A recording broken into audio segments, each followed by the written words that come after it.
Well, today is the first regular sitting day of the Parliament for the year. The Prime Minister's debate will continue after question time. Before question time, I'm going to give a ruling in relation to answering of written questions.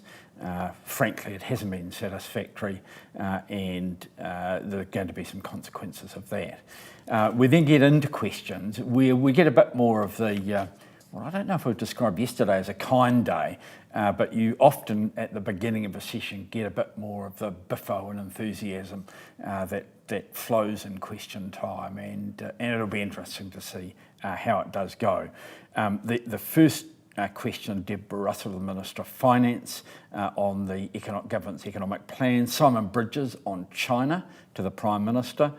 Paula Bennett to the Prime Minister on whether she stands by government's actions and statements. Clayton Mitchell to the Minister of Internal Affairs about the Nelson fires.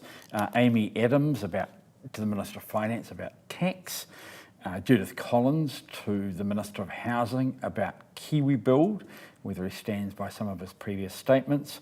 Jan Tinetti about trades training and vocational training to the Minister of Education.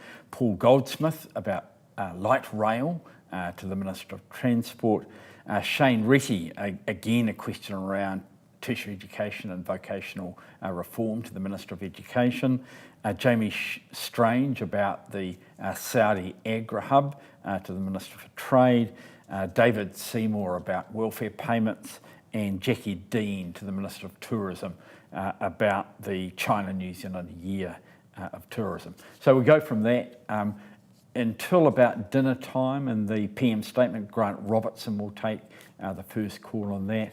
Then we switch over to legislation, the third reading of the Crown Minerals Bill, the committee stage of the Social Workers Registration Legislation Bill, the committee stages of the Crimes Amendment Bill in the name of Andrew Little. This one will be a bit interesting because there'll be a motion beforehand to allow the committee to consider a supplementary order paper, which strictly speaking is outside the scope of the bill. But what this will do is capitalise on the very good work that Ian McKelvey has done on rustling, and instead of his members' bill going through a fairly torturous members' process, this will get it into legislation quickly.